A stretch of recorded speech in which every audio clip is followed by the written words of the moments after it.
Welcome, one and all, throughout time and space for this episode of Weebs on the Weekends, the podcast where we break down the anime news highlights of the week and give a retrospective look on an anime that premiered 10 years ago. Today's episode, we will cover the 5th week of April 2022, after which we will also give our thoughts on whether to resurrect or rebury the 2012 anime franchise Arcana Famiglia.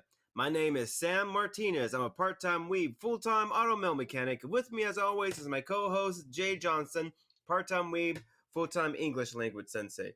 Now, Jay, this past week has been a bit of a roller coaster ride for me. It's so weird. I would say that it was very unexpected. So many things that would happen. I would say, like, news-wise or nerdy news-wise, say, for instance, the latest Moon Knight episode, the latest episode of One Piece that came out, or news-wise, Johnny Depp regarding Amber Heard, and even work-wise, if you remember, I had sent you the picture of the prosthesis that we were donated recently. That prosthesis was supposed to be from the 1930s, and it's just so surreal being able to have physical contact with something that has so much history, and not also trying to link it back to some of the nerdy news. I've learned a little bit about Black Rock Shooter. The current Black Rock Shooter is not necessarily the same as the Black Rock Shooter I remember. We can go into that a little bit later. And I've also ran into an anime that you might like. It's called Boy Kongming. And yeah, like I said, it's just a lot of stuff happened this week that I was very surprised about. What about yourself? How was your week? Pretty good. Like, again, on the anime news front, yeah, there's like some drops of like, oh, Mob Psycho season 3 was announced. There was the announcement that Fire Force is coming back, or at least its 3rd season is in works. Of course, the news about episode 115 of One Piece caught my attention because it was trending on Twitter and a lot of places for a long time for what happened in it. And let's see, the Moon Knight episode, of course, we only have one episode of Moon Knight left because it's a limited miniseries of 6 episodes. We're on episode 5, so very to see if it's going to branch off into whatever phase 4 of Marvel is right now. I definitely know your boy Kongming. Yeah, that was one of the idol shows. That was one of the idol shows I mentioned during our what we're looking forward to for the spring watch list. It's not really idolish. It's kind of like music. I guess it's more of the music genre than idol genre. But yeah, very interesting stuff in a ghost. Sorry, it's really, the premise is really funny. But other than that, yeah, it's a nice week of just returning to work, and I only have 1 month of schooling left, so I'm like ready for the summer already. Must be nice. Those 2 unpaid months of summer break. Yeah, planning a fishing trip up north to like one of the biggest lakes in Mongolia. See if I can get that fly fishing down for the first time in my life, since I'm a 30-year-old man now. You get into my old man stage of life. But yeah, other than that, let's see. Ready for some news, Sam? I wanted to gush a little bit about One Piece, and okay, let's gush. Let's gush about One Piece because just a wee bit, because it's so pretty, it's so emotional, it's just so manly, it's just so everything. Yeah, it's I'm sorry. It's really interesting that like the One Piece fandom is, what it is nowadays, because, after so long being on air, 1,015 episodes, it's like you think the popularity would have waned, but like it feels like this episode has kind of set a new trend of turning people on to One Piece. It's like, oh, this is where the story went. It's like some people, like at least in the anime community, or at least a vocal minority, has always said like One Piece is like one of the worst anime because it doesn't have an end in sight. But it definitely feels like with this one episode, there feels like there was a benchmarker reached. It's like you have an end goal in mind, and it feels very much reminiscence of like how Demon Slayer picked up after episode 19, or let's... No, like you said, it was Demon Slayer, Jujutsu Kaisen, but not really. Like that's the... Well, I would say My Hero Academia, at least for me, just as recent, I would say at the end of the first season where we see All Might fighting the villains. Noumu. Yeah, and Noumu at the end, right? We essentially... All Might at that current point is the epitome of power for the hero community. And this is when his power is waning. And we see at that point that the villains are able to... They weren't able to best him, but they were able to match him. If limited, they were able to match him, right? So that moment right there, it would sear into the minds of the heroes that are looking on, giving them a goal to work towards, especially Midoriya, right? Because he knows the responsibilities that he has to do. So it reinforces the idea that he has to get as strong and as capable as quick as he can, because All Might will not be there all the time, right? So I would say, like, that's in my most recent memory, that's the most equivalent of a benchmarker moment that I can think of. Yeah, that's very fair. And we talked about last week about the ocean cuts of Naruto cutting it down of the filler. And it feels like episode, this 1015 is going to probably promote someone to, or push someone into making a cut of One Piece so people feel a little bit more, I know, we talked about it a little bit, but accessible for the general public. But yeah, I'm like very much in the mode of actually like becoming a deep One Piece fan because of you, for one. But also, like, it's getting to a point where, the end goal is in mind, so I might as well just commit myself to it. And again, 1,000 episodes of a good story that feels like it's going to pay off now is definitely worth it. So yeah, I'm in the camp of, give One Piece a try, but also there's been it's going to be a lot of work. Not even that, but yeah, it's just going to be like a long ride, but the ride is worth it. Yes, it is definitely worth it. Oh, one other thing that we could go into the news, because I mentioned about the Black Rock Shooter. So I had initially thought that Black Rock Shooter was going to be a sequel, but it turns out that Black Rock Shooter, it's the franchise itself, it's more of an anthology, right? So the anime that premiered 10 and 12 years ago, it's unrelated to this one. If anything, themes and characters are similar, at least Black Rock Shooter and all the other cyborg looking ladies pretty much use the same image. I'm trying to think of another franchise that does something similar. I feel like there's some sort of Super Sentai type thing. I think the closest thing that I would have to compare it to is somewhat like Kamen Rider, where the stories are similar and the overall feel is similar. You have somebody who gets a superpower, usually by a belt. They can ride on a motorcycle, and they go and they beat baddies, right? It's sort of like a similar formula. I would say it's something like that, but with Black Rock Shooter, they also do anime video, so it's not just simply anime or OVAs, but it can be of the more, I'm trying to think, ethereal or abstract works if they wanted to go in that direction. So if you do, if so buyer beware to audience members and to you, Jay, if I had talked you into it, do realize that this Black Rock Shooter, it's going to be different from the ones that have been released previously. So don't necessarily think about it as a continuation, but as a separate story in the genre. A little bit like how Gundam has taken the anthology route with its series as well, now that I think about it. Aside from that, I am ready for some news. Are you, Jay, or do you need some more warming up? Oh, no, I'm after perfectly I had fine. stalled you.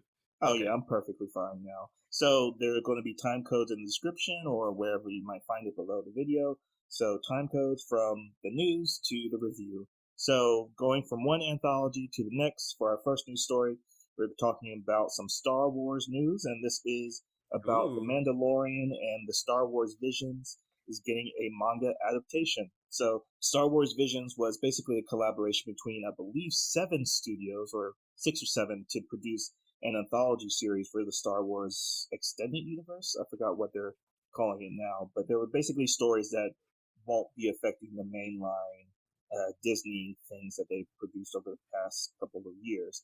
So alongside their TV show, The Mandalorian. So this news came out from the Square Enix magazine called Big Gongin, which is basically having 4 one-shots over the next couple of months covering the storylines of each of the vignettes that the Star Wars Vision produced.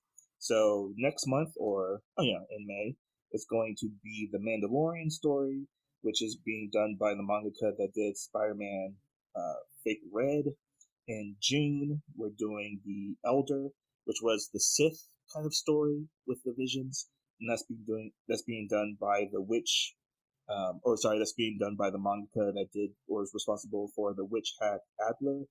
In July, is that the next month? Yeah, July. It is Lop and Ocho, which was the music one, I believe, with the No. Lop and Ocho, like you said, it was a bunny rabbit, but it wasn't the musical. The one with the musical, that was the little rock band. I think that was episode 3. Right. Thank you. Yeah, as well. Feels like it was so long ago.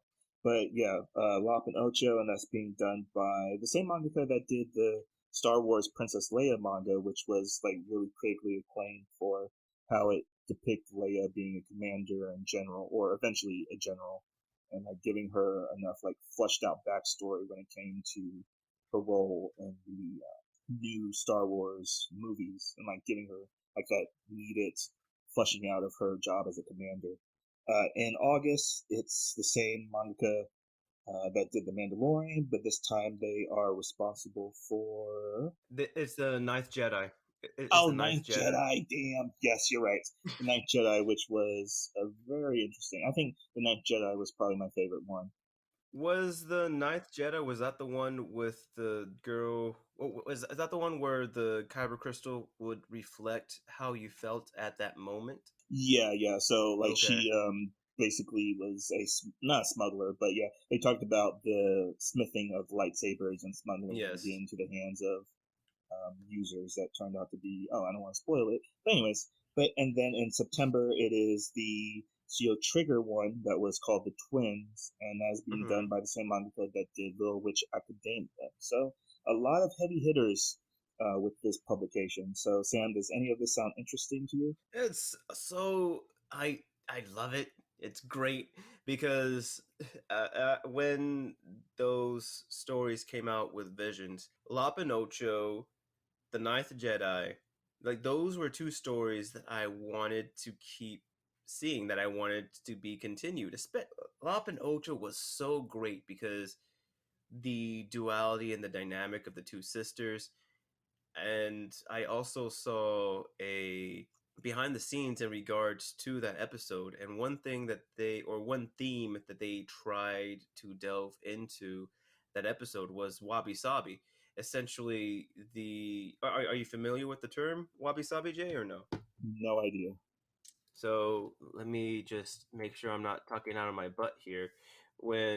So essentially, wabi sabi, according to Wikipedia, is a world-centered view on the acceptance of transience and imperfection, right? So it's the way that I understand it, it would be another stage of serenity, being able to accept things that you can't change and doing all that you can.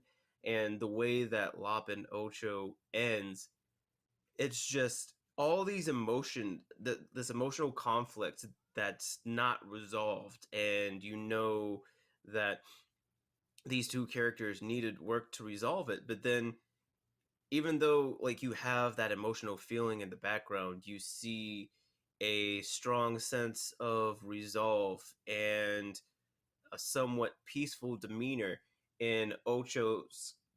I can't remember the rabbit's name. I think her name's Lop.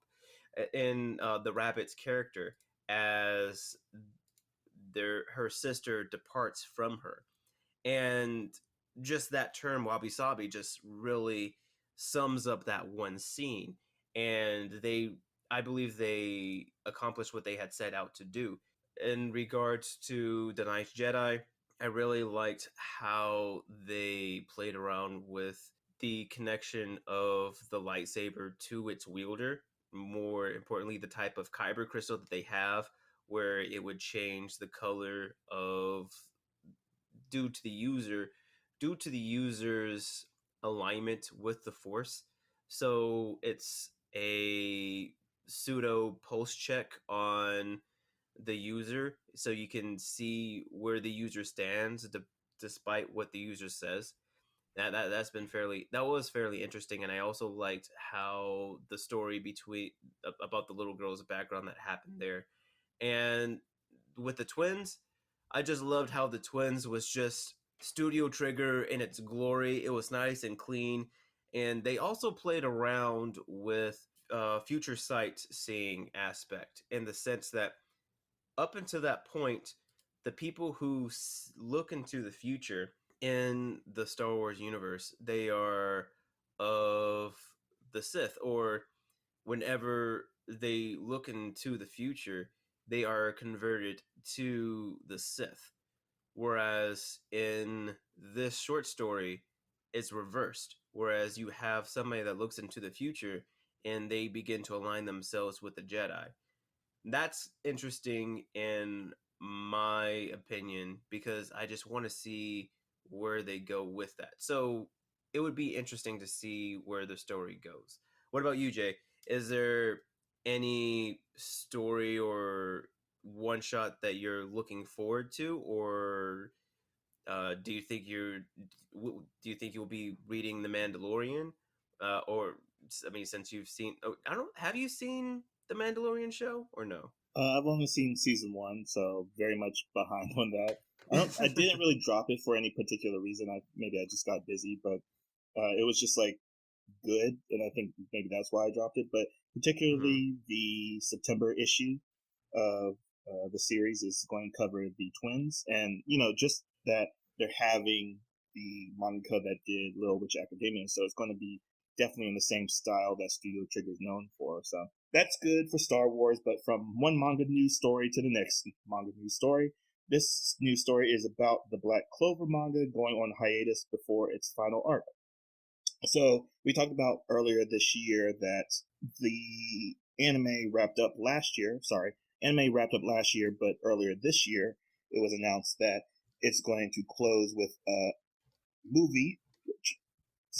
Very gassy for some reason, but it's going to close with a anime movie, which basically is going to run from not a few chapters, but it basically covers the last 2 arcs of the manga, and with the manga wrapping up later next year, it feels to coincide the release of the movie and the wrapping up of the manga. So I think why this really caught attention in the news sphere is because this is really unheard of, mangakas taking breaks. And it feels very good to hear that the mangaka of this, which is Yuki Tabata, and he basically planned this ahead, giving Shonen Jump, Weekly Shonen Jump, heads up, oh, I'm going to take a break. And the editorial department very much supported his decision in taking a break, because he's been going on for this manga for a good time. He started back in 2017, I believe. No, 2015, actually. So he's been going for a very long time, and this kind of been his first break in over 6 years. So very excited that this made enough news to break the tension of the news week. So Black Clover, which I'm pretty much a fan of, I really much in the camp of the first 100 episodes are kind of unwatchable, which is kind of a terrible thing to say. Kind of. Largely unwatchable, but it does definitely get better in the last 2 arcs of the anime's run, so I do recommend those. But those are kind of peak shonen, those last 2 arcs. But it has 15 million in circulation as of this week. And the other thing I really wanted to talk about with this news story are the other mangas that are probably getting attention because of how Shonen Jump has been not dying off, but a lot of their manga series are closing. So, Sam, I want to do a quick round of Does Sam Know? And see if you can spot the animes that don't have adaptations. All right. So we're going to run quickly through some of the Shonen Jump manga publications and see if you can name which animes or which mangas do not have animes. So from the Weekly Shonen Jump, these are basically categorized by like breaking in popularity or awards or circulation numbers. So I'm going to give you from Weekly Shonen Jump, Sam. So the first one is obviously One Piece. Next is Slam Dunk. Next is Haikyuu. Next is Chainsaw Man. And next is Death Note. So which one of these does not have a anime? I mean, that's a trick question because we know that Chainsaw Man's getting an anime, but it currently doesn't have one. So what's your final answer, Mr. Martinez? Why? Okay, Chainsaw Man doesn't have one, but it's getting one. So I guess like currently, no. Chainsaw Man doesn't have an anime. Very good, Mr. Martinez. Very good, very good. 100 points to House of Martinez. But yes, the Chainsaw Man anime is yet to be released. It's being produced by Madhouse, or sorry, not Madhouse, but wait, is it Madhouse? No, it's Mappa. And the other animes, of course, Slam Dunk had roughly 100 episodes, I believe, 101 episodes back in the 90s. One Piece is still going on. Haikyuu has ended with some thoughts of a new season coming out, and Death Note obviously came out in the late 2000s. All right, so next on the list is Shonen Jump Plus, and these manga series are 3 Days of Happiness, Spy X Family, Look Back, Hell's Paradise, and Dan Da Dan. So which manga series do not have an anime adaptation? Can you? It's the ones before and after Spy Family. You said it was 3 Paradise? No. 3 Days of Happiness, Look Back, Hell's Paradise, and Dan Da Dan would be your choices. So you're saying all those do not have. No, I'm stuck between 3 Days of Paradise and Look Back. Look Back doesn't have one. All right, very good, Mr. Martinez. But also have to throw in 3 Days of Happiness as well. So Hell's Paradise, is the other one that will have a anime this year. So you can kind of count that as well. But yes, Hell's Paradise is coming up soon. And for your very last category, Mr. Martinez, is the Weekly Young Jump, which includes Kingdom, Kaguya-sama Love is War, Real, The Climber, and Golden Kamuy. You said Rio? Real. Or Real? Okay. It's Real and The Climber. Let's go with The Climber. I don't think The Climber has an anime. You are very correct. All right. Yes! Awesome. Mr. Martinez. A game that I can win!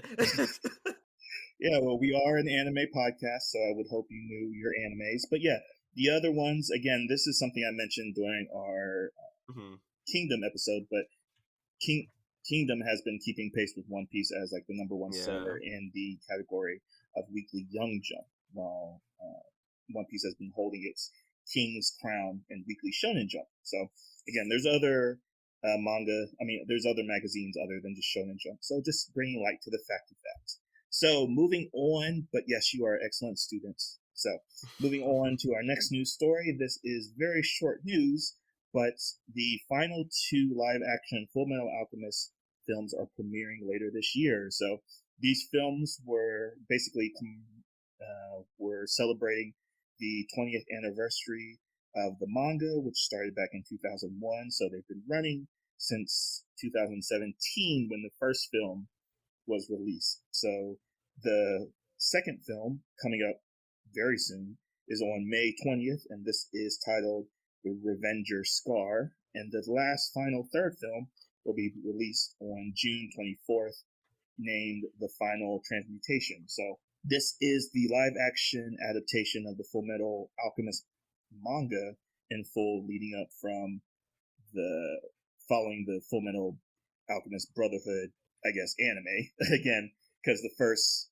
edition of the anime didn't actually finish with the story of the manga. So it's running up from the interactions with Scar and his dealing with the wind bells, if you want to put markers where it is happening in the manga, and finishing up with everything with the father and the other 7 deadly sins. So very short news, just that these are being released. Have you had any experience or seen the first film? So that was my question. Was the first film the film that was on Netflix? Yeah. So this is the one that kind of got a lot of backlash. No. The emotional no. Star Wars no. But yes, this very much got a lot of backlash, and it's not really a reason why it's taken so long for the second and third films to come out. That's mainly because of the pandemic. But it has been a case that there was a lot of backlash for its use of CGI or overuse of CGI and its unrealistic models for a lot of the characters. So a lot of it was being compared to worse work than what people can do at home by themselves. And by what the preview of this for the second movie coming up soon shows, it hasn't really been fixed because the cast is returning. Same thing with the studios and the animations. So everything is the same as before. So it's not like they made a big shift, kind of like how they handled, like, I don't know, how the West has handled the Sonic films. But yeah, so you did watch it, or I didn't feel from your discuss if you did watch it or you didn't watch it. I did, and I don't want it. That's because what they did with Renri's character in that film, it was just bad. It was horrible. I understand that they were trying to make the film stand alone, but it was like up until that point, essentially beat by beat, the same thing as the story, or very close to it. And then near the end, near the climax of the film, you want to change everything. It felt very jarring, as almost as jarring as the CG that's used, but at least with the CG, it's like, okay, you're trying. Because everything else is just like color by numbers, a step by step story beats. I just hope that the action sequences where we see the Fuhrer where he's fighting with his swords, I just hope that some of those scenes of choreography take cues from Rurouni Kenshin, because Rurouni Kenshin's fights, even though the movies themselves were meh, the fights were respected because they were done very, very well. Sort of feel for some of the actors that are in here, because I guess it's like for anybody who ties their name to an adaptation. Say, for instance, Cho, who was Spike in Bebop, or in the Netflix Bebop adaptation, right? He put his heart and his soul into doing his best, but people still didn't like it. And I'm sure that he's probably going to get some blacklisting in Hollywood because of it, even though it's not necessarily his fault. So whenever actors do take a risk in properties like this, where they know that the fans are very vocal, you have to give them some level of respect for putting themselves out there, because depending on where it goes, it may stunt or springboard their career. So that's all I can really say on that. Yeah, that's very true, because it always seems to be a case with these live action adaptations, is that they're picking these properties that actually can't be that well transmitted into a different medium, because even with the actor playing Edward is way too old.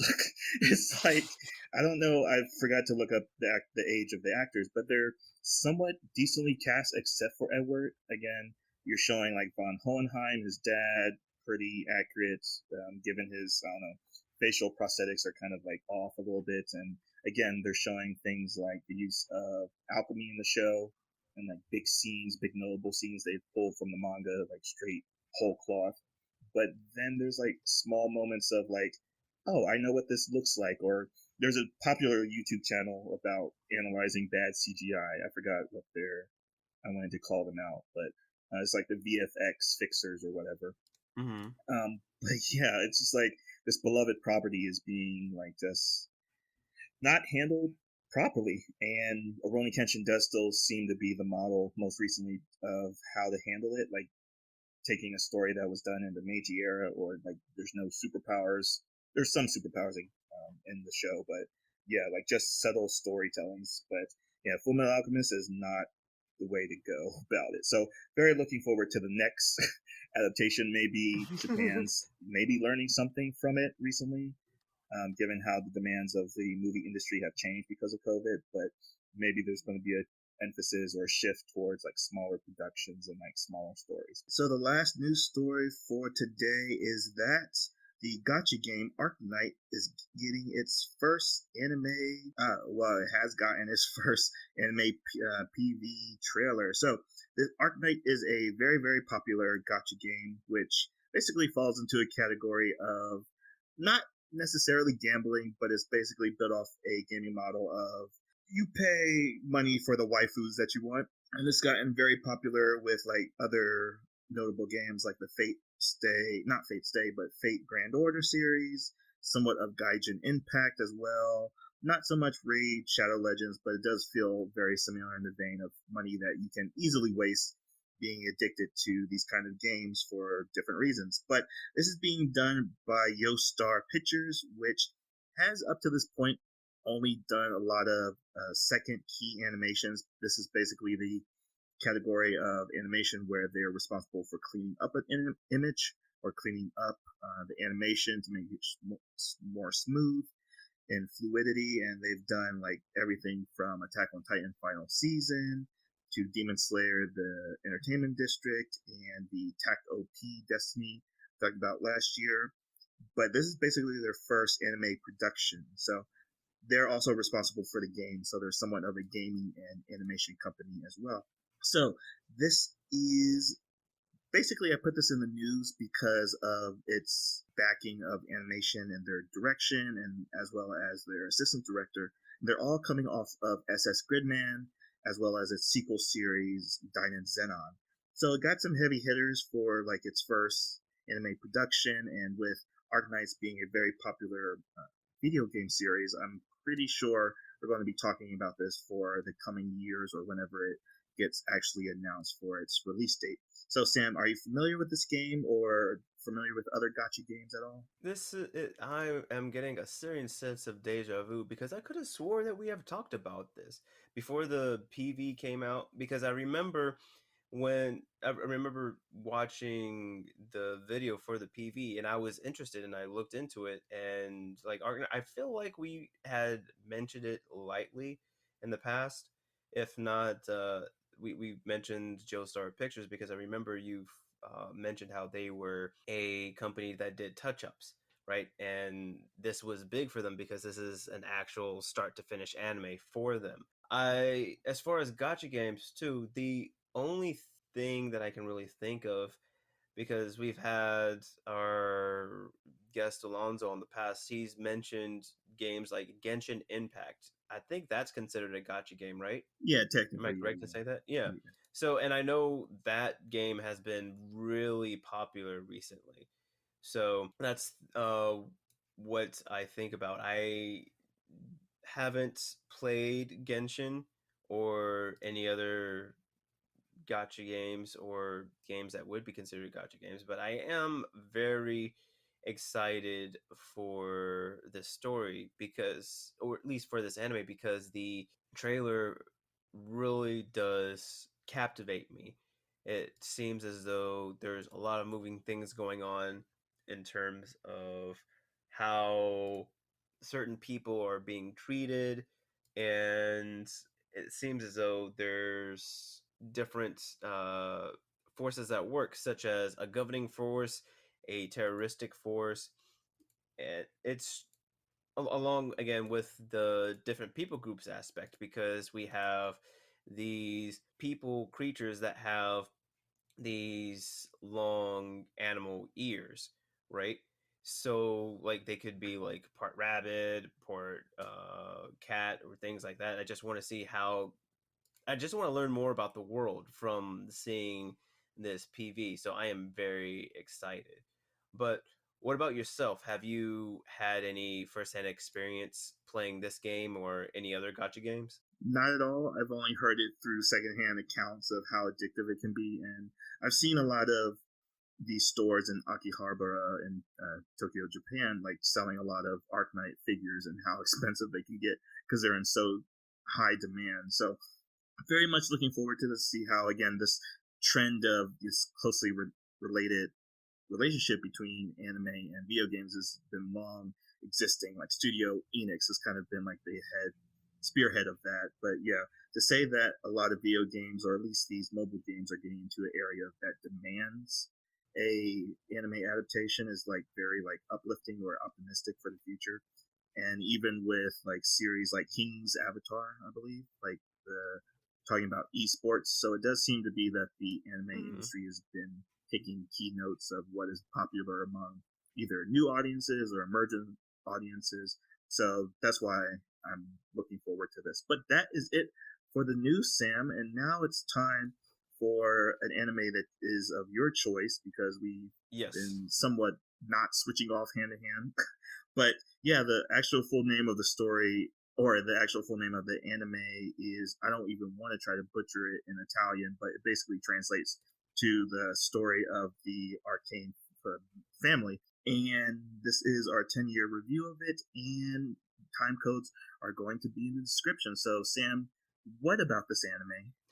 So, I would say I didn't know anything about this anime. In choosing our anime to review this year, I was really going off of aesthetic and synopsis. The summary seemed fairly interesting.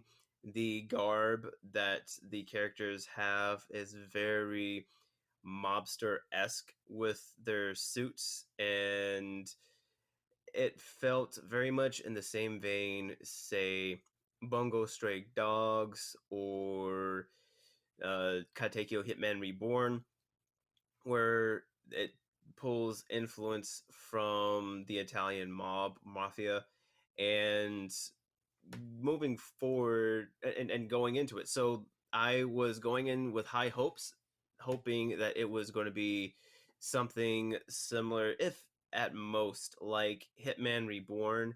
I would say, because that's at least the, what would be the word? At least the floor or the standard that it would have to beat for it to be a considered good mafia anime, in my opinion. I so what about you, Jay? Have you had any experience to this? Was this your first hearing about the anime before, just for our episode? Yeah, completely unknown to me, and I'm not surprised because it's Mm-hmm. it's a production by JC Staff that just does everything that as it just does Everything under everything the sun. Yes, right. Like you're not surprised because it's not a studio that has like a particular aesthetic to it, something like the Studio mm-hmm. Trigger, but they do outstanding work. They've done, really high profile animes before, but then they also do like very substandard or very mid anime as well. So they're like a varying studio. So I've never seen any of the characters before. I never even heard of it before. Okay, so we both went in blind, and it would be very interesting to get both of our opinions on this because of our different takes in regards to the crime, mobster gang genre, and seeing this anime. So it would be very. I feel like our opinions are going to be very, very colorful moving forward. So, as Jay had mentioned, the full title of this anime is La Storia della Arcana Famiglia, which is Arcana Famiglia.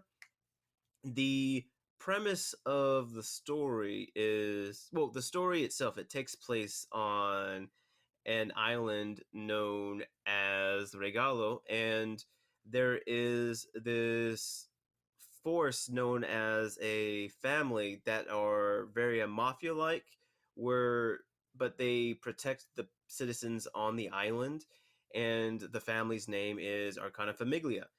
Essentially, it seems like they are the ones that make sure that the citizens aren't taken advantage of from nefarious individuals. So essentially, like what Vito Corleone did for his neighborhood, making sure that the only people that were making any moves were him and his people, that nobody was coming in on his turf.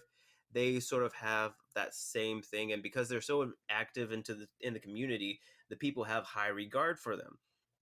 Very much like Pablo Escobar with him and his community. And in this family, we learn that the current Don, or in their world, the current quote unquote Papa of the family, had made an announcement that he was going to retire. However, for his successor to be chosen, he wanted to host a battle royale. And not only that, but the winner would also have as their his daughter for their bride as their prize. So we are following his daughter as well as the potential suitors for her hand for the title of Papa of the family. And not only that, but we also have some supernatural aspects that seem to rely heavily on tarot cards as well. And as Jay had mentioned earlier, the studio is Studio JC Staff, where they have a wide variety of things going from Eden Zero, which is going on right now, to a certain scientific railgun, One Punch Man, Toradora, Food Wars. They're just all over the place, any and everything. The source of this particular anime is from a visual novel. The genres are known as action, fantasy, and romance. The theme is reverse harem, which is that's a weird phrase to begin with, because you would think that harem just means like one thing regardless of the genders, but I digress. And the demographic is shoujo. The duration is 24 minutes. The rating is PG-13, teen and older, so it's kind of understandable with the violence that shows up. And this series can also be seen on High Dive. Now, with that being said, I went in thinking that it was going to be a certain way after reading the synopsis. Again, it's sort of like I would say for me, it was akin to how somebody gave me the synopsis of what Inuyasha would be. Like, I had this own story of this grand adventure that that was going to cater to me, that I was going to enjoy. But then I went and I watched Inuyasha. They weren't wrong in their synopsis, but I felt misled. So I would say that I felt very similar with Arcana Famiglia. But Jay, what were your thoughts when you first started watching Arcana? Do you feel, because you said you went in blind, so you didn't even look at the synopsis or anything else like that? Well, yeah, I went in. I just watched it straight up for the first time. No research done before, because the thing that really caught my attention was its well, like when you open up the preview of the episode, you see the character models, and I was very interested in that because I don't know when this was coded, but it's an interesting thing to go back through your memory to see like all these trios kind of setups, these pairings of main characters, and it's like it kind of hit me. Wait. Keep talking. You Okay, made me so think about something. the trio of the setup of the story in like the main cast, where it's either well, it's not either, but it's two boys and one girl, and it kind of hit me, kind of just like trying to be retrospective of things, like, oh, we were first kind of introduced to this in Pokemon, the people of our age group, and it goes Yeah. into like Naruto and Soul Eater, You know, you can keep going down the list. Even like most recently of on my mind is like Promise Neverland, of the setup of, okay, there's a girl and there's two boys, and like one of them's usually like sexually weirdly attracted to the girl's unbeknown of that attraction, and then there's the other, not to say asexual, but it's like the other guy is like just completely uninterested in the girl at all. So it's like a weird setup. So like going into it, like just first impressions, I was like, oh, okay, it's going to be something of that early 2000s vibe that, you know, is like going to hit me with those story beats of like, oh, this is not aged well. So quick tangent, it's funny because when you said the trio, I have the picture here in front of me, and I noticed the color scheme, and I thought you were going that way, and it made me think about Sonic Heroes, where you have the trio, it's like red, blue, and yellow, and the main characters red, blue, and yellow as well. So that's why I was spazzing out a little bit earlier, because I wanted to see when that game came out, and that game came out in 2003, so that was 10 years before this franchise came out. Oh damn, that was a long time ago. But sorry, I had to loop it back around again. Yeah. but yeah, I guess my point of that was that going into it, I was like, oh, this looks to be a little bit out of time. So you've already mentioned Hitman Reborn, and I think the other parallel you might want to make is Black Cats. That's a very under the radar anime, but it's dealing with the same kind of aesthetics of a criminal organization doing good and a special power around their weaponry. And the other thing that really caught my attention was, like you said something earlier, is like there's not a lot of animes that talk about the Italian mob, because, you know, Japan has its own mob, the Yakuza, as well as if they want to diverse from that, they also have the Yankee genre, which is the delinquent genre. So like there's only like the only other mobster anime I can really call off my head is like 91 Days, and that came out, what, 7 years ago or 6 years ago now, very recently. And now I think about, there's also Gangster, but it's very loosely in the same vein. Yeah, loosely in the base. Yeah, because like there's like if you're looking at the Venn diagrams, there's not much that this would be good grouped into with. So that's how I went into it when I was first watching it. It had a lot of potential when I was watching it. The way that they had introduced the family, like you saw that they protected people, they didn't want unwanted trading or trading that was done without being run through the family first. And we get to see some characters that have personality. I'm trying to think. It sort of reminded me of the issues with some of the anime that was based off of Ultimate games that you had mentioned, where the main female protagonist was or is intentionally kept bland so that the viewer can input their own personality in that person. Because, as I mentioned before, it's a reverse harem, or at least that's what the title was. And so we're following Felicita, which is the daughter of the Don of the family, and we have to deal with her trying to figure out what she wants to do. At the announcement, she says how she wants to find her own path. Then her father saying that, you know, she's not strong enough to claim what her own path is. And it seems like it's just very interesting, because after watching works with headstrong women, like, I'm trying to remember the redheaded archer chick from the Disney movie. Her name's Merida. I forgot what the name of the movie was. Brave. Brave, yeah. How she essentially competed for her own hand in marriage, right? That was the thing that I thought about. It was like, okay, she's going to go brave. She's going to be like, well, I'm going to compete in the tournament as well, and that way I'll become the Don of the family, right? she doesn't have that moment in. She doesn't have that moment, not at the party, right? And she sort of has to be led there by the family's current quote unquote mama.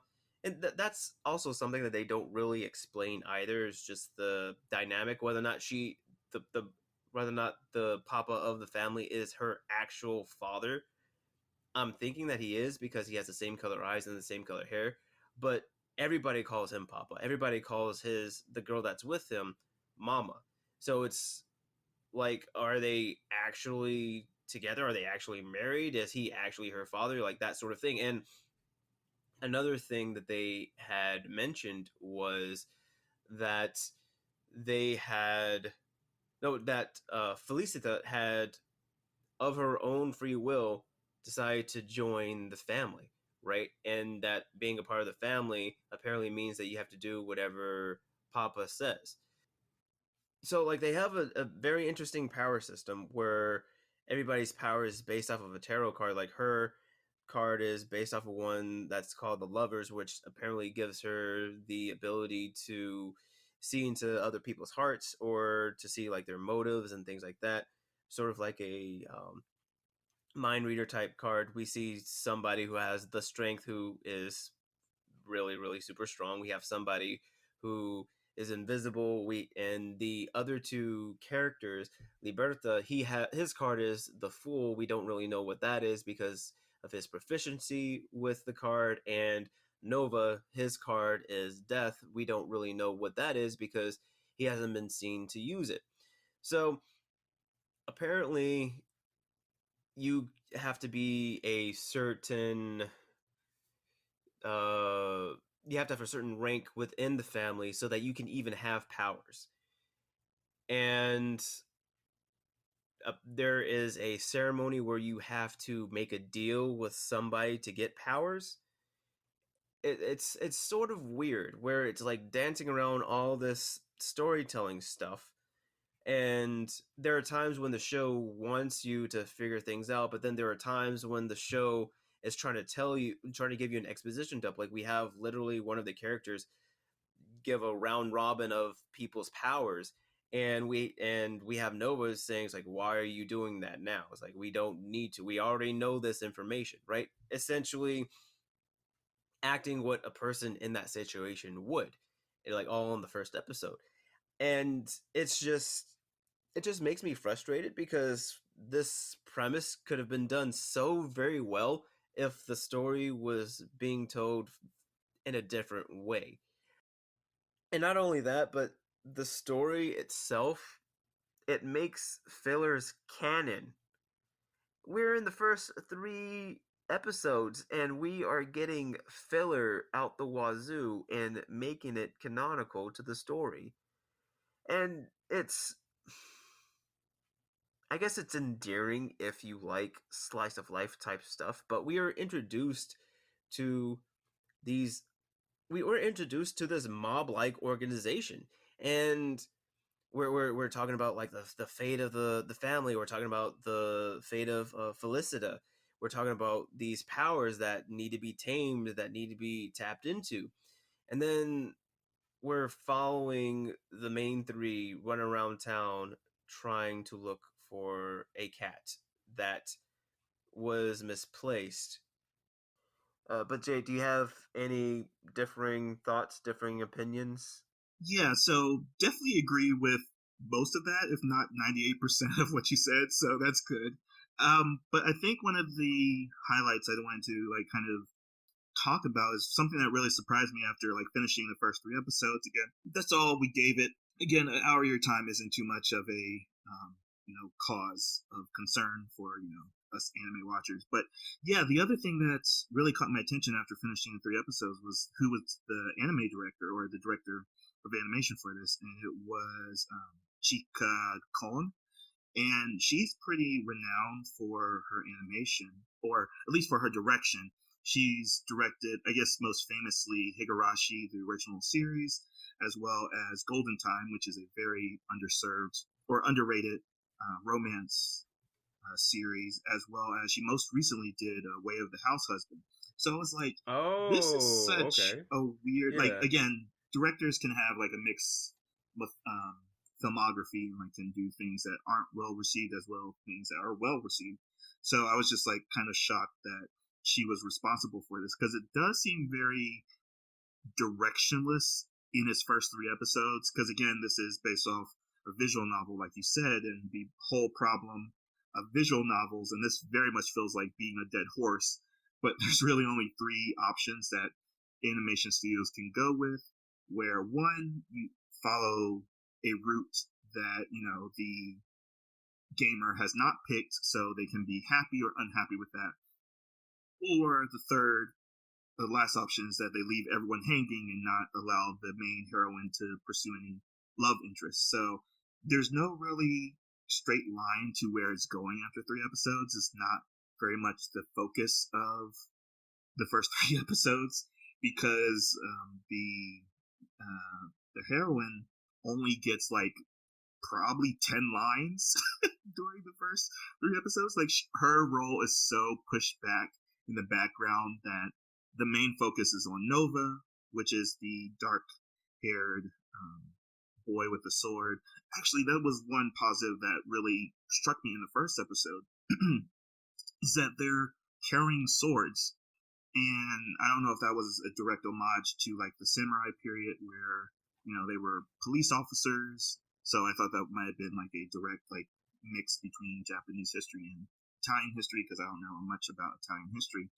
But that's Nova saying, like you said, that he has the death arcana, and we don't know much about that, but we kind of get a sense of it, because in the third episode with about the children in the church and like the day out for the kids, the mama of the organization talks about something that they made him do, and I thought that was very subtle, like not world building, but just character background to like sprinkle in something why his mood is so grumpy and why he's so like not anti-friendly, but he's just so abrasive. And then the other one, would you pronounce his name Liberta? Yeah, Liberta. Liberta is the dark blonde character, and he's like the Genki kind of friend of the main heroine, and he's the one attracted to her. And, you know, they see he grabs her boobs in the second episode and like holds her hand and just calls her princess. Actually, I listened to the dub. They all call her princess. Wait, so in the dub, was he the only one that called her princess? Yeah, that's what I wanted to mention. Is like I listened to the dub, so he's the only one that calls her princess. Everyone else calls her milady.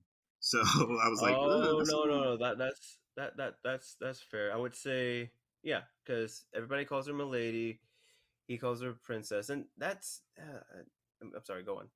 You were saying. Yeah, so it does go into this idea that, again, I think I'm not reading too much into it, but there is a lot of, I don't know if subtlety is the word, but nuance. But even in the first episode, like the Papa says that his arcana is basically an absolute control, and that's why they can't disobey him. And I was like, oh, that's an interesting dynamic, because like the Familia is a vigilante group, I guess technically they're a paramilitary group. I don't even know how you want to classify them, but they're this group of non-related family members, but they're like quote unquote a family.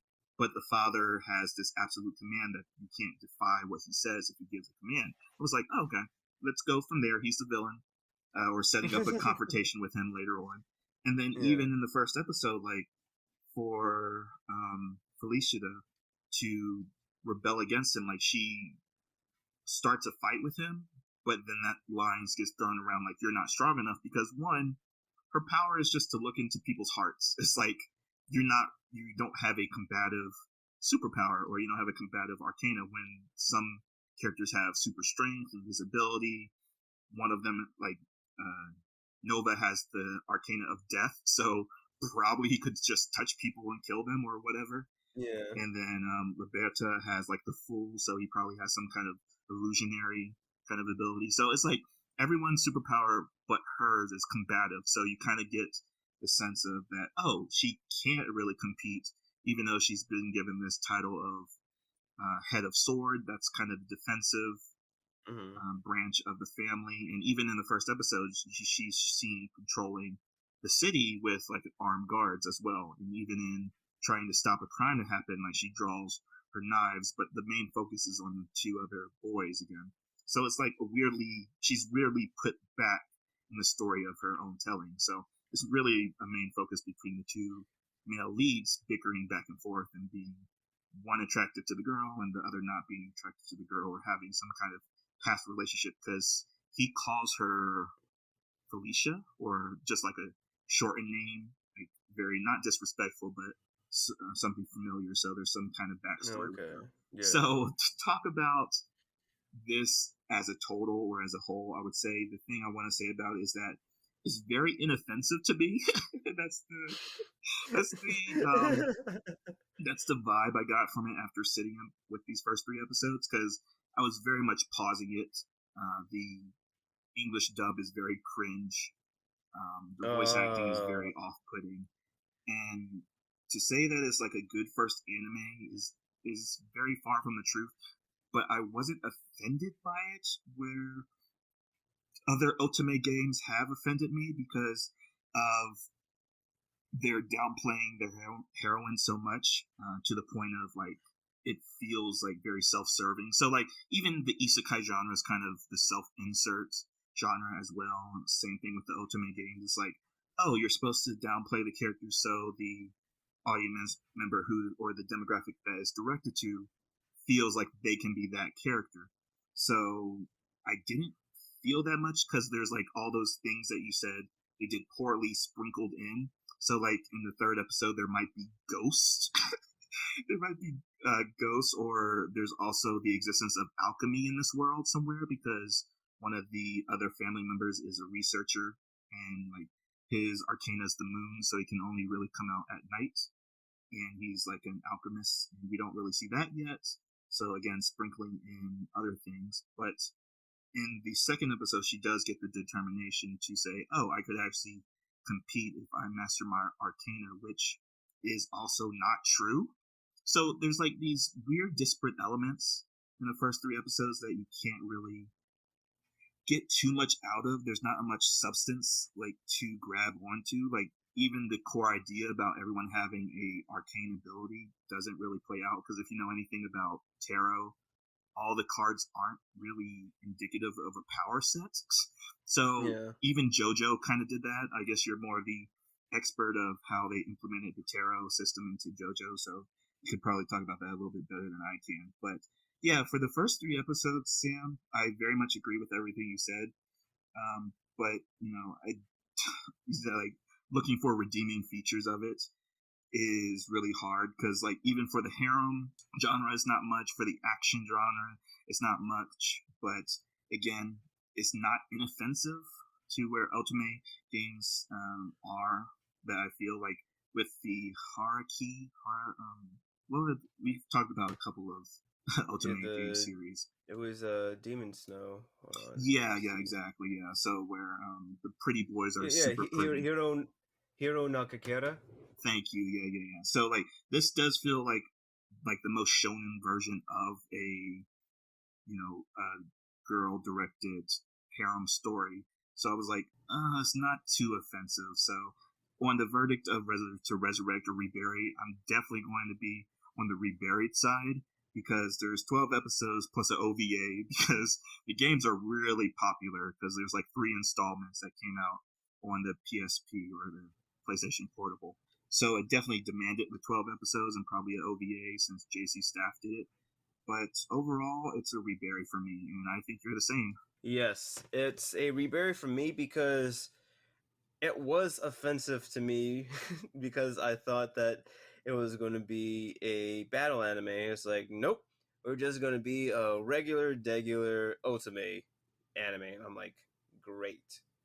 So, like I said, I have so many ideas for a rewrite and how to make it more interesting than what it actually is.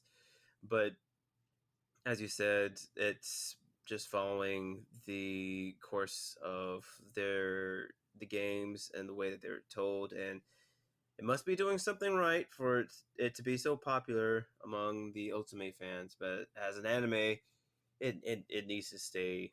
It needs to stay in the past. It doesn't need to be brought back.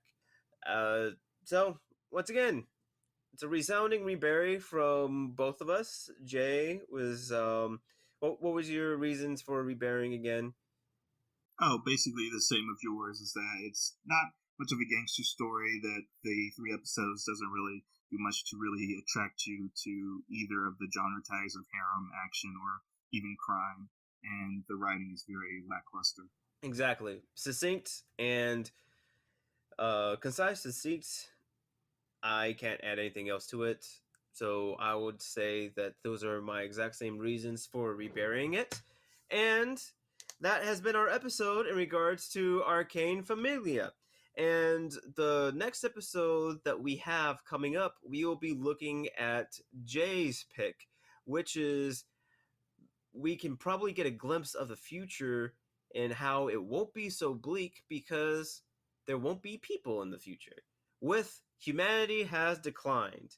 And Jay, I would say thanks for weathering this anime that we have watched together. I appreciate your time.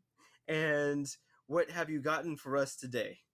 All right, so I got some tarot card readings to do. So if you were paying attention, the 21 cards are eventually talked about in this anime. So I thought I would take the 21 cards and see which one you pick for both yourself and me, Sam. So from 0 to 21, what number would you like for yourself, and which number would you like for me? 17 and 21.